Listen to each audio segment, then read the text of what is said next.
और चलिए अब खबरें देखेंगे विस्तार से। रुक करते एक बड़ी खबर का। आज यूपी कैबिनेट की बैठक होगी। सत्र की कार्यवाही से पहले सीएम योगी आदित्यनाथ की अध्यक्षता में यह बैठक होगी। सीएम आवास पर सुबह 9:30 बजे होने वाली इस बैठक में अनुपूरक बजट पर मोहर लगेगी। इसके साथ ही कई अहम प्रस्तावों को भी मंजूरी मिलने की संभावना है।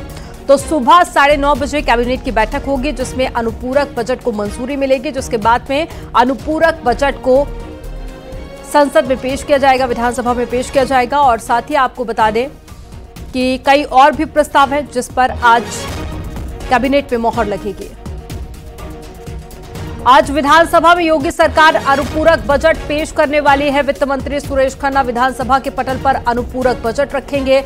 माना जा रहा है कि प्रयागराज में अगले साल होने वाले महाकुंभ के लिए अतिरिक्त बजट की व्यवस्था संभव है।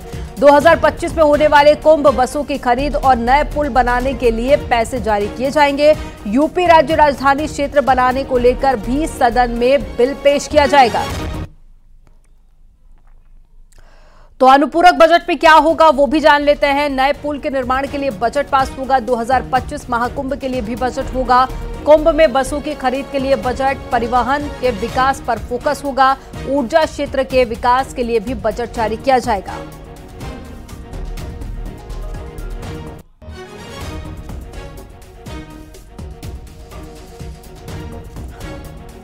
तो एक बड़ी खबर आपको बता रहे हैं। अनुपूरक बजट को लेकर ऐसी उम्मीदें हैं कि नए पुल के निर्माण के लिए सरकार बजट जारी करेगी। 2025 महाकुंभ के लिए भी बजट जारी होगा। कुंभ में बसों की खरीद के लिए भी बजट, परिवहन के विकास पर भी सरकार का फोकस है। इसके अलावा ऊर्जा क्षेत्र के विकास के लिए भी बजट जारी किया जाएगा।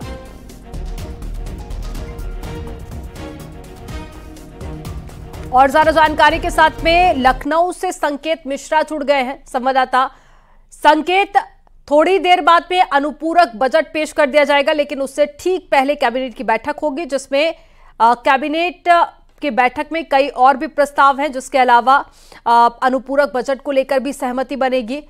क्या जानकारी मिल पा रही है? जनता की बेहद उम्मीदें हैं बजट को लेकर, और आज के बजट में क्या कुछ खास रहने वाला है? तो संकेत से संपर्क टूट गया है। लखनऊ से राजीव का रुख कर लेते हैं। राजीव जुड़ गए हमारे साथ में।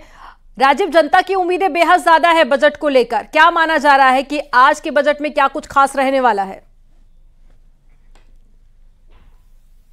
इस सरकार विधानमंडल के मानसून सत्र के दूसरे दिन अनुपूरक बजट पेश करेगी। ये बजट आने वाले 2025 में महाकुंभ और में बसों की खरीद के लिए, विकास के लिए, ऊर्जा और नगर विकास क्षेत्र के लिए जारी किया जाएगा। ये अनुपूरक बजट करीब 30,000 करोड़ का होगा, जिसको आज विधानसभा में पास कराने से पहले, अब से कुछ देर पहले योगी सरकार की एक अहम कैबिनेट बैठक मुख्यमंत्री आवास पर आयोजित की जाएगी, जिसमें इस अनुपूरक बजट के प्रस्ताव को मंजूरी दी जाएगी। जिसके बाद जो विधायी मंत्री हैं सुरेश खन्ना, वो आज विधानसभा सत्र के दौरान इसको पटल पर पेश करेंगे। इसके साथ ही साथ योगी सरकार आज कई महत्वपूर्ण अध्यादेश भी विधानसभा में पास कराएगी, जिसमें लव जिहाद से जुड़ा यानी कि विधि विरुद्ध धर्म परिवर्तन अध्यादेश 2024 को मंजूरी दी जाएगी। और साथ ही साथ जो पेपर लीक मामले हैं उनमें भी 2 साल से आजीवन कारावास तक की सजा से जुड़ा नकल पेपर लीक अध्यादेश 2024 को भी पास कराया जाएगा। इसके साथ ही साथ यूपी नजूल एक्ट भी जो है अध्यादेश है उसको भी पास किया जाएगा। तो कुल मिलाकर आज का दिन बेहद अहम है विधानसभा में, जहां एक और करीब 30,000 करोड़ का जो अनुपूरक बजट पास होगा, वहीं लव जिहाद जैसे तमाम बड़े अध्यादेशों को भी मंजूरी मिलेगी, जिसको लेकर सरकार पूरी तैयारी कर चुकी है और इन मुद्दों पर आज बहस भी होगी। तो कुल मिलाकर आज का भी जो दिन है वो काफी हंगामेदार होने वाला है। बिल्कुल। और कल भी 2 बड़े बिल पेश किए गए थे संसद के पटल पर। और चलिए लखनऊ का रुख कर लेते हैं। संकेत मिश्रा हमारे साथ में जुड़ गए हैं। संकेत का रुख कर लेते हैं। संकेत, अनुपूरक बजट को लेकर जनता की उम्मीदें बेहद ज्यादा है, और साथ ही सत्ता पक्ष की तरफ से क्या कुछ तैयारियां देखी जा रही हैं, क्योंकि कल भी हमने देखा कि काफी हंगामेदार रहा कल का दिन, और आज विपक्ष की तरफ से कैसी तैयारी है? बिल्कुल, देखिए विधानसभा सत्र का आज ये दूसरा दिन है और ये दिन काफी अहम इस वजह से है। आज अनुपूरक बजट पेश किया जाएगा। 30,000 करोड़ के लगभग का ये अनुपूरक बजट होगा और इस अनुपूरक बजट में प्रावधान किया गया है, चाहे वो परिवहन से जुड़ी तमाम परियोजनाएं हो, नई बसों की खरीद हो या फिर महाकुंभ के आयोजन को लेकर, तैयारियों को लेकर बजट का अलॉटमेंट हो, ऐसी तमाम जो परियोजनाएं हैं वो इस बजट में समाहित होंगी। उसका और इसके अलावा जो कई अध्यादेश और बिल कल पेश किए गए हैं, पटल पर रखे गए हैं, आज उन पर चर्चा होगी, उन्हें पास कराया जाएगा। उसमें सबसे जो अहम बिल है वो है लव जिहाद से जुड़ा हुआ। उस पर कानून को और सख्त करते हुए उसमें संशोधन करते हुए नया 2024 संशोधन विधेयक होगा, उस पर आज चर्चा होगी और उसमें आजीवन कारावास का प्रावधान है। इसके अलावा कई और महत्वपूर्ण बिंदु हैं। आज मुख्यमंत्री योगी आदित्यनाथ की अध्यक्षता में विधानसभा सत्र से पहले एक कैबिनेट की बैठक है। 9:30 बजे कैबिनेट की बैठक शुरू हो जाएगी। इसमें अनुपूरक बजट का जो प्रस्ताव है उसको मंजूरी मिलेगी और वित्त एवं संसदीय कार्य मंत्री सुरेश खन्ना आज अनुपूरक बजट को पेश करेंगे। आज का दिन विधानसभा की कार्रवाई को लेकर काफी अहम है और महत्वपूर्ण दिन है। दरअसल आज ही अध्यादेश बिल तमाम पास होंगे और इसके अलावा जो अनुपूरक बजट है वो आज पटल पर रखा जाएगा। तो जाहिर सी बात है कि कल भी विपक्ष ने हंगामा किया था, आज भी हंगामे के पूरी तरीके से आसार हैं। कल विपक्ष ने बायकॉट करने की भी कोशिश की थी और लगातार सत्ता पक्ष को घेरने का काम किया समाजवादी पार्टी ने। आज भी समाजवादी पार्टी उसी मूड में नजर आ रही है। सुबह से ही समाजवादी पार्टी के जो तमाम विधायक, ठीक है संकेत, आप नजर बनाए रखिएगा, आगे भी आपसे अपडेट लेंगे। जानकारी देने के लिए आप दोनों का बहुत शुक्रिया। और अब खबर गोंडा से है। मीडिया के सवालों का जवाब देते हुए बीजेपी के पूर्व सांसद ब्रजभूषण शरण सिंह ने कहा कि मैं जानता हूं बीजेपी अब मुझे दोबारा मौका नहीं देगी। मुझे कतई नहीं देगी, मैं जानता हूं। क्यों? अच्छा देती है, मान लेते हैं, क्यों नहीं देगी? अगर देती है तो मान लेते हैं देती है तो। अगर देती है तो मैं मुंगेरी लाल का सपना देखने वाला व्यक्ति नहीं हूं। पार्टी अरे मुझे नहीं देगी यार, पार्टी के वरिष्ठ, अरे नहीं देगी। अरे 7 बार सांसद रही है नेताजी। भैया मैं मुंगेरी लाल का सपना नहीं देखता। अब खबर लखनऊ से है। सुहेल देव भारतीय समाज पार्टी के अध्यक्ष और यूपी के कैबिनेट मंत्री ओम प्रकाश राजभर ने कहा कि समाजवादी पार्टी बीजेपी से मिली हुई है और एसपी बीजेपी का सहयोग करती है। देखिए, समाजवादी पार्टी भारतीय जनता पार्टी से मिली है, उसका सहयोग करती है। आप उठा के देखिए कि परसों तक भारतीय जनता पार्टी या सरकार के खिलाफ समाजवादी पार्टी चिल्ला रही थी कि हम आरक्षण का मुद्दा लेके आएंगे, चिल्ला रही थी ना, पिछड़ों की पीडीए की बात कर रही थी और सदन में आते आते आरक्षण भूल गया। अब कहा हो गया, बिजली का मुद्दा आ गया है। कांग्रेस के पूर्व नेता आचार्य प्रमोद कृष्णम ने राहुल गांधी पर निशाना साधा। आचार्य प्रमोद कृष्णम ने कहा कि राहुल गांधी को कुछ भी नहीं पता है, पर्चे लिखकर कुछ लोग देते हैं, वही राहुल गांधी बोलते हैं। जी को कुछ पता नहीं है, उनके पास कुछ पर्ची मास्टर हैं जो पर्ची लिख के उन्हें दे देते हैं और वो उनको बोल देते हैं। ये जितने भी पर्ची मास्टर हैं, इन्होंने राहुल गांधी जी को बर्बाद कर दिया है। इन्हें ये समझना चाहिए कि राहुल गांधी जी तारक मेहता के चश्मा जैसे सीरियल में बोलने नहीं जा रहे हैं, देश की संसद में बोलने जा रहे हैं। ये भारत की संसद है, ये विमर्श का स्थान है। यहां बड़ा सोच समझ के बोलना चाहिए, लॉजिकली बोलना चाहिए। राहुल गांधी जो बोलते हैं उसका कोई रेलिवेंट नहीं है। सारे पर्ची मास्टर मिलकर के राहुल गांधी जी को बर्बाद किए जा रहे हैं।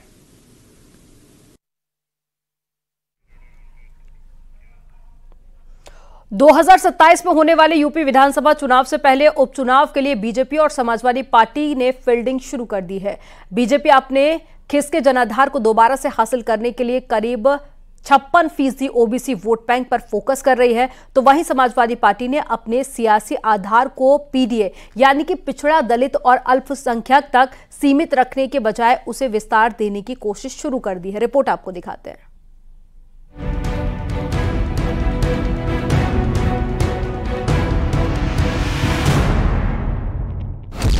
लोकसभा चुनाव के बाद से उत्तर प्रदेश की सियासत में बीजेपी और समाजवादी पार्टी के बीच शहमात का खेल चल रहा है।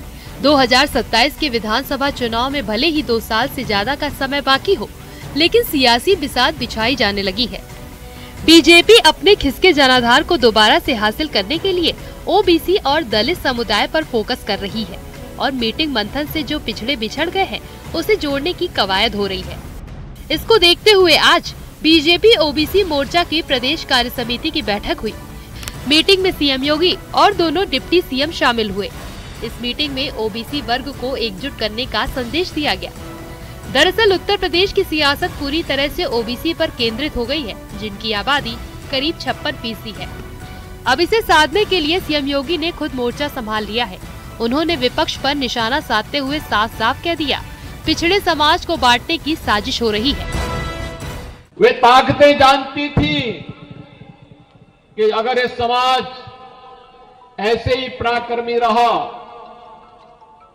ऐसे ही पौरुष से भरपूर रहा, तो दुनिया की कोई ताकत, दुनिया का कोई आक्रांता भारत का बाल बांका नहीं कर पाएगा। और इसके लिए उन्होंने साजिश रची, आपस में लड़ाने की साजिश रची, आपस में ही एक दूसरे को भिड़ाने की साजिश रची, और परिणाम हम सबके सामने है। आप में इस समाज में बजरंग बली की ताकत छुपी हुई है, बस उस ताकत को उजागर किए जाने की आवश्यकता है। उस ताकत को उजागर किए जाने की आवश्यकता है। रावण की लंका को जलाने में और उसको दहन करने में बहुत देर नहीं लगेगी।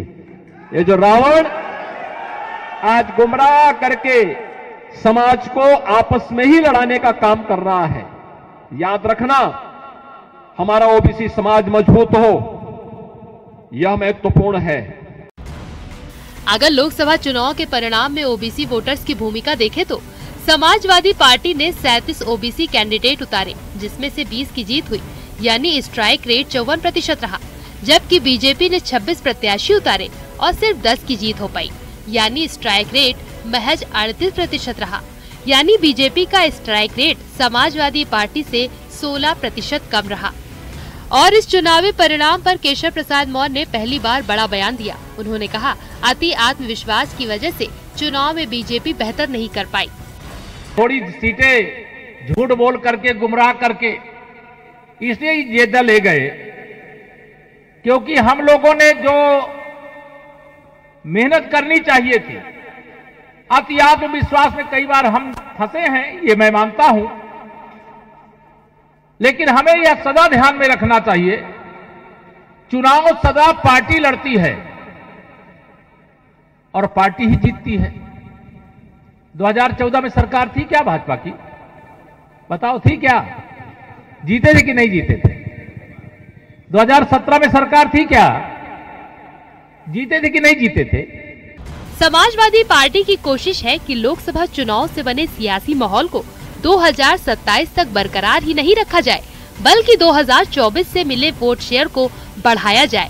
इसके लिए ही माता प्रसाद पांडे की नियुक्ति करके ब्राह्मण समुदाय को रिझाने की कोशिश है, जो बीजेपी का कोर वोट बैंक माना जाता है। यानी एक तरफ अखिलेश यादव बीजेपी के सवर्ण वोट में सेंधमारी की कोशिश में है, तो बीजेपी अपने पिछड़े वोट बैंक को जोड़ने की कोशिश में है। Bureau report, news 18।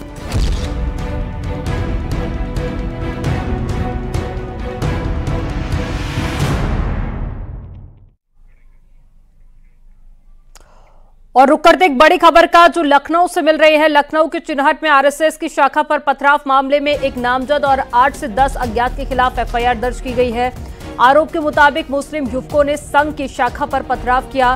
27 जुलाई की ये वारदात है। आरोप के मुताबिक बदमाशों ने संघ की शाखा नहीं लगाने की धमकी दी थी। चिन्हट पुलिस एफआईआर दर्ज कर जांच कर रही है। ज्यादा जानकारी के साथ में ऋषभमणि त्रिपाठी जुड़ गए हैं। ऋषभमणि, बताइए क्या अपडेट है? देखिए, चिन्हट इलाके की ये पूरी घटना है। यहाँ पर छोहरिया माता मंदिर परिसर है। यहाँ पर इलाके के ही युवराज प्रजापति संघ की शाखा लगाते हैं मंदिर परिसर में ही। उन्होंने ये एफआईआर चिन्हट थाने में दर्ज कराई है। एफआईआर के मुताबिक 27 जुलाई शाम 6 बजे करीब जब संघ की शाखा मंदिर परिसर में लगा रहे सभी इलाके का साकिब और उसके साथ 8-10 अज्ञात युवक और थे, उन्होंने पथराव कर दिया है उस मंदिर परिसर में जहाँ पर शाखा लगाई जा रही है, और उनको धमकाया भी है कि इस इलाके में आगे से संघ की शाखा कभी नहीं लगे, इस मंदिर परिसर में, इस इलाके में कोई संघ की एक्टिविटी नहीं दिखनी चाहिए। FIR दर्ज कर ली है चिन्हट पुलिस ने और आरोपी साकिब और उसके साथियों की तलाश में दबिश जारी है।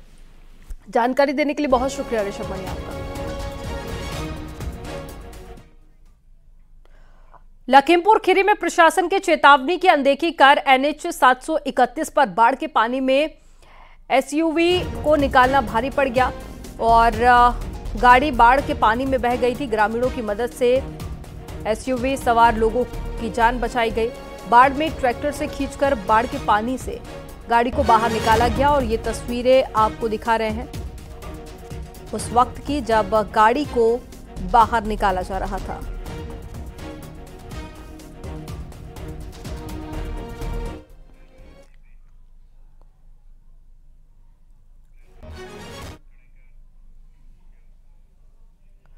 आगरा पुलिस ने देर रात 3 बदमाशों को गिरफ्तार कर लिया। एनकाउंटर में एक शातिर के पैर में गोली लगी, जिसके बाद में पुलिस ने उसे अस्पताल में पहुंचाया। पुलिस ने इसके पास से लूट के लगभग 1,20,000 रुपए कैश भी बरामद किए। मामला थाना कमला नगर क्षेत्र का है, जहां पर पुलिस को मुखबिर की जानकारी मिली थी और शातिरों ने एक व्यापारी से तमंचे की नोक पर लूट की थी। तभी से पुलिस इनकी तलाश कर रही थी।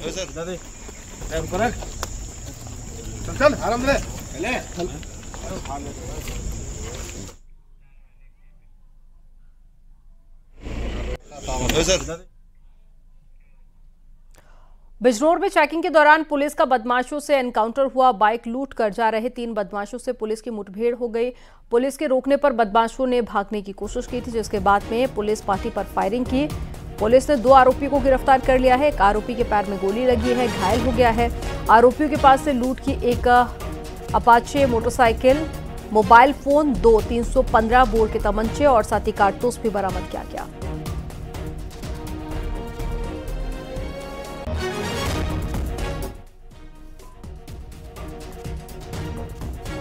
29 जुलाई 2024 को थाने को सूचना प्राप्त हुई कि थाना नजीबाबाद के गढ़मनपुर में फ्लाईओवर के पास 4 अज्ञात बदमाशों के द्वारा एक व्यक्ति से एक मोबाइल और बाइक लूट कर ले गए हैं। इस सूचना पर तत्काल पुलिस मौके पर पहुंची, तब वहां से आने जाने वाले रास्तों पर चेकिंग स्टार्ट की गई। गढ़मनपुर डैम पर चेकिंग के दौरान एक बाइक पर 3 संदिग्ध व्यक्ति आते हुए दिखाई दिए, जिन्हें रोकने पर वे बाइक छोड़कर जंगल की ओर भागने लगे।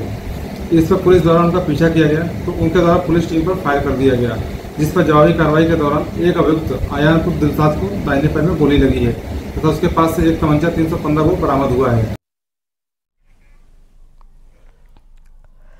कानपुर से बड़ी खबर है, जहां पर कानपुर सेंट्रल स्टेशन पर लगभग 12 ट्रेनों में रेड से हड़कंप मच गया। कालिंदी एक्सप्रेस, कानपुर फतेहपुर पैसेंजर समेत कई ट्रेनों में रेड डाली गई और रेल नीर की जगह पर मिला लोकल ब्रांड का पानी और 250 से ज्यादा पानी की बोतल जब्त की गई है। अवैध वेंडर खाद्य सामग्री छोड़ ट्रेन से कूदकर भागे। छापेमारी से प्लेटफॉर्म पर अवैध वेंडर में भी हड़कंप मच गया और 25 से ज्यादा वेंडरों से RPF की पूछताछ जारी है। सहायक वाणिज्य अधिकारियों और RPF अधिकारी मौके पर मौजूद रहे।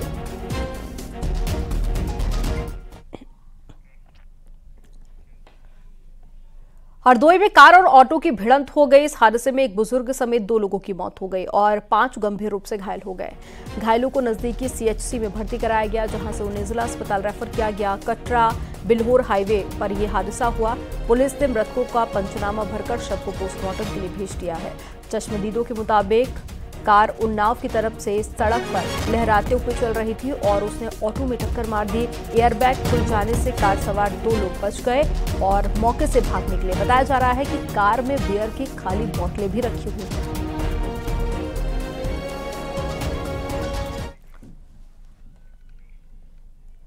झांसी रेल मंडल से गुजरने वाली ट्रेनों में अवैध शराब की तस्करी मामले में कार्रवाई की गई। ट्रेन के अंदर 5 बैग में भरकर ले जाई जा रही अवैध शराब बरामद की गई। यह मामला सामने आने के बाद में रेलवे अधिकारी फुल एक्शन में है। झांसी रेल के PRO ने बताया कि अहमदाबाद छपरा ललितपुर से बांदा की ओर जा रही ट्रेन में कुछ युवक पिट्ठू बैग लेकर चढ़े, मगर बाद में युवक दिखाई नहीं दिए। TT को शक होने पर ट्रेन में जांच पड़ताल शुरू की गई। बेडशीट कैबिन के अंदर 5 पिट्ठू बैग बरामद हुए हैं, जिनमें अवैध शराब बरामद की गई है। निकाल पूरा बैग निकाल। यहाँ वक्त हो गया एक छोटे से ब्रेक का। आप देखते रहिए न्यूज़ 18।